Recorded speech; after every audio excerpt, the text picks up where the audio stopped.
नमस्कार, मैं हूँ सुकृति रॉय और आप देख रहे हैं वन इंडिया हिंदी।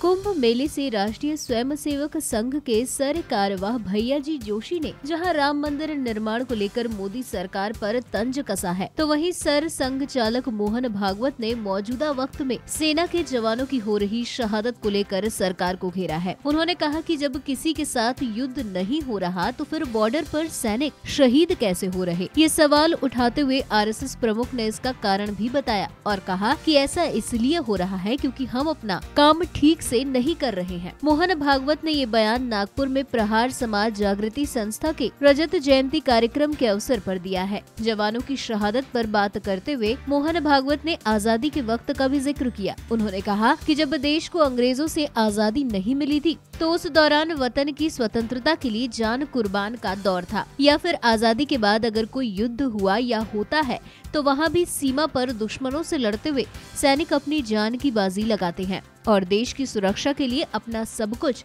कुर्बान कर देते हैं। इससे आगे मोहन भागवत ने मौजूदा हालात पर टिप्पणी करते हुए जवानों की शहादत पर सवालिया निशान लगा दिया।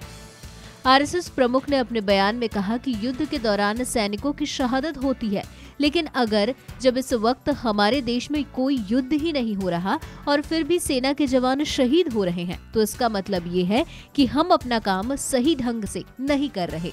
मोहन भागवत ने सीमा पर जवानों की शहादत पर सिर्फ चिंता ही जाहिर नहीं की, बल्कि उन्होंने ये आह्वान भी किया कि इसे रोकने और देश को महान बनाने के लिए कदम उठाए जाने चाहिए।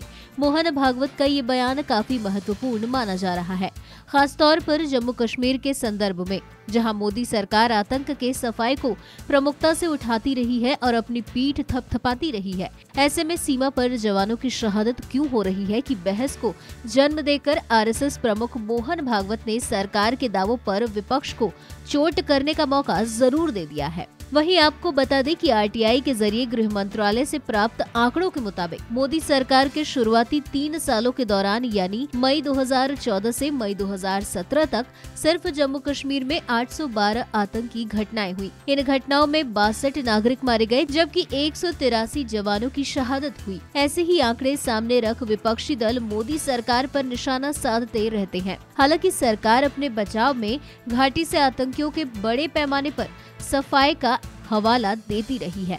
फिलहाल इस वीडियो में इतना ही। ऐसी ही कई अन्य जानकारियों के लिए बने रहिए हमारे साथ।